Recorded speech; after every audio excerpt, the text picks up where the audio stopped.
Assalamualaikum warahmatullahi wabarakatuh. Perkenalkan, nama saya Naila Sihatriana dari kelas 11 IPA 5. Saya akan mempresentasikan materi tentang penyakit gastritis.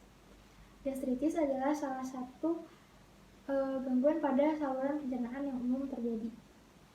Gastritis merupakan kondisi peradangan atau pengikisan lapisan lambung akibat terjadinya iritasi.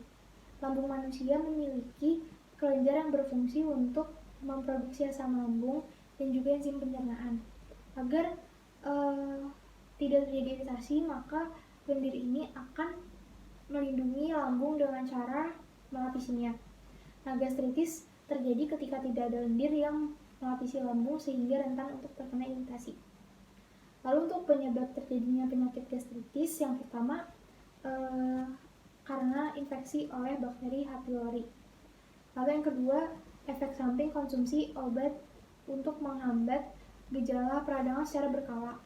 Lalu konsumsi alkohol secara berlebihan, penyalahgunaan obat-obatan, reaksi autoimun, pertambahan usia, infeksi oleh bakteri atau virus, penyakit Crohn, penyakit HIV, reflux empedu, anemia pernisiosa, dan juga muntah kronis dan stres. Lalu gejala-gejalanya pertama ada rasa panas dan juga nyeri yang menggerogoti lambung, lalu hilangnya nafsu makan, rasa kenyang saat makan, terus kembung, lalu cegukan, mual, muntah, sakit perut, gangguan saluran cerna,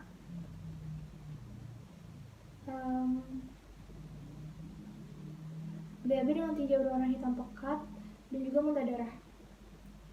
Lalu untuk klasifikasinya, yang pertama ada gastritis kronis. Gastritis kronis terjadi ketika lapisan lambung meradang berulang kali dalam jangka waktu yang lama. Pada kondisi ini, lapisan lambung akan kehilangan sel dan fungsi pelindung, sehingga lapisan lambung terkikis secara perlahan dalam jangka waktu yang panjang. Lalu yang kedua ada gastritis akut. Gastritis akut terjadi ketika terjadi peradangan secara tiba-tiba. Biasanya disebabkan karena mengkonsumsi obat non-steroidal antiinflamasi seperti ibuprofen, sodium naproxen, dan diklofenak. Lalu yang ketiga ada gastritis atrofi atau yang biasa dikenal sebagai gastritis tipe A atau tipe B, yang merupakan subtipe dari gastritis kronis. Lalu gastritis atrofi dapat menyebabkan komplikasi kesehatan serius seperti defisiensi zat besi. Lalu gastritis antral. Gastritis antral merupakan gastritis yang jarang terjadi dibanding gastritis lainnya, dan biasanya lansia rentan untuk terkena gastritis jenis ini. Lalu ada gastritis autoimun. Gastritis autoimun terjadi ketika sistem kekebalan tubuh secara keliru mengidentifikasi sel lambung sebagai benda asing.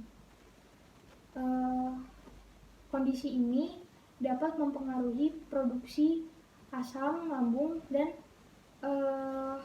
menyerap vitamin B12 yang mengakibatkan anemia.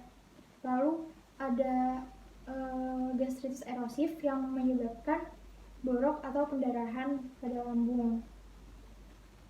Biasanya disebabkan oleh karena mengkonsumsi obat steroid, lalu non-steroidal antiinflamasi dan obat antiinflamasi, dan juga biasanya karena penyakit Crohn atau infeksi karena bakteri E. coli dan juga alergi makanan. Lalu yang terakhir ada gastritis alkohol. Gastritis alkohol disebabkan oleh karena mengkonsumsi alkohol secara berlebihan. Nah, alkohol dapat mempengaruhi jumlah asam lambung sehingga mudah untuk terkena infeksi. Lalu ada patofisiologinya. Yang pertama ada gastritis akut. Gastritis akut dapat disebabkan oleh karena stres, zat kimia, obat-obatan, dan alkohol, makanan yang pedas, panas, maupun asam. Pada pasien yang mengalami stres akan terjadi perangsangan saraf simpatis (NP) atau biasa dikenal nervus vagus yang akan meningkatkan produksi asam klorida atau HCl di dalam lambung, akan menimbulkan rasa mual, muntah, dan anoreksia. Zat kimia maupun makanan yang merangsang akan menyebabkan sel epitel kolumner yang berfungsi untuk menghasilkan mukus mengurangi produksinya. Sedangkan mukus itu fungsinya untuk memproteksi mukosa lambung agar tidak ikut tercerna respon mukosa lambung karena penurunan sekresi mukus bervariasi, diantaranya vasodilatasi sel mukosa gaster. Lalu lapisan mukosa gaster terdapat enzim yang memproduksi asam klorida atau HCl, terutama daerah fundus. Vasodilatasi mukosa gaster akan menyebabkan produksi HCl meningkat. Anoreksia juga dapat menyebabkan rasa nyeri. Rasa nyeri ini ditimbulkan oleh karena kontak HCl dengan mukosa gaster. Respon mukosa gaster lambung akibat penurunan sekresi mukus dapat berupa pengelupasan. Pengelupasan sel mukosa gaster akan mengakibatkan erosi memicu timbulnya pendarahan. Pendarahan yang terjadi dapat mengancam hidup penderita, namun juga dapat berhenti dengan sendirinya karena proses regenerasi. Sehingga erosi menghilang dalam waktu kurang lebih 24 jam sampai 48 jam setelah pendarahan. Lalu yang kedua ada patofisiologi gastritis kronis. Inflamasi lambung yang lama dapat disebabkan karena usus benigna atau maligna dari lambung atau oleh bakteri Helicobacter pylori atau H. pylori. Gastritis kronis dapat diklasifikasikan sebagai tipe A atau tipe B. Tipe A sering disebut sebagai gastritis autoimun, diakibatkan dari perubahan sel parietal yang menimbulkan atrofi dan infiltrasi seluler. Hal ini dihubungkan dengan penyakit autoimun seperti anemia pernisiosa dan terjadi pada fundus atau korpus dari lambung. Tipe B mempengaruhi antrum dan pylorus, ujung bawah lambung dekat duodenum. Ini dihubungkan dengan bakteri pylori. Faktor diet seperti minum panas atau pedas, penggunaan atau obat-obatan dan alkohol, merokok, atau reflux isi usus ke dalam lambung. Lalu untuk pengobatannya bisa dilakukan dengan pemberian obat-obatan.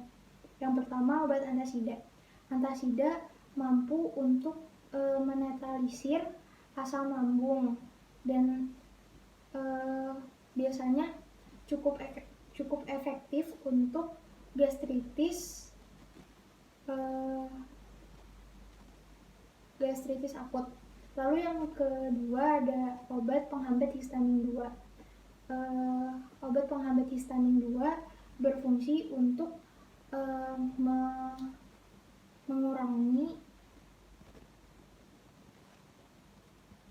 menurunkan produksi asam di dalam lambung. Contoh obat penghambat histamin 2 adalah ranitidin, cimetidin, dan juga famotidin. Lalu yang ketiga ada obat penghambat pompa proton yang memiliki fungsi yang sama seperti obat penghambat histamin 2, namun dengan mekanisme kerja yang berbeda. Contoh obatnya yang pertama ada omeprazol, lansoprazol, esomeprazol, lalu rabeprazol, dan juga pantoprazol. Lalu yang keempat ada obat antibiotik. Obat antibiotik diberikan kepada penderita yang mengalami gastritis karena infeksi bakteri H. pylori. Contoh obatnya yang pertama ada amoxicillin, clarithromycin, tetrasilin, dan juga metronidazole. Lalu yang terakhir obatnya ada obat anti diare yang diberikan kepada penderita yang mengalami keluhan diare. Contoh obatnya adalah bismut subsalisilat. Lalu yang terakhir caranya adalah dengan membuat jadwal pola makan yang teratur, lalu mengurangi konsumsi alkohol yang berlebihan atau bahkan menghentikan kebiasaan tersebut. Lalu menghindari makan makanan yang berminyak, panas, pedas, maupun asam. Lalu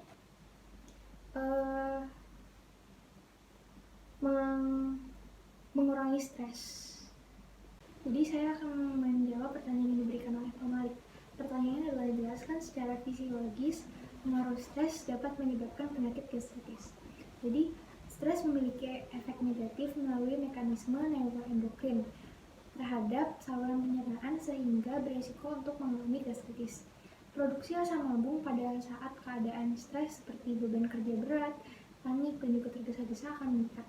Kadar asam lambung yang meningkat ini dapat mengiritasi mukosa lambung yang jika dibiarkan lama-kelamaan akan menyebabkan gastritis. Nah, pada sebagian orang stres tidak dapat dihindari. Oleh karena itu, stres harus dikendalikan.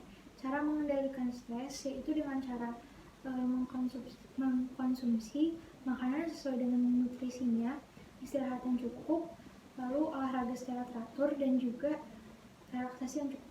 Sekian dari saya, kurang lebihnya mohon maaf. Wassalamualaikum warahmatullahi wabarakatuh.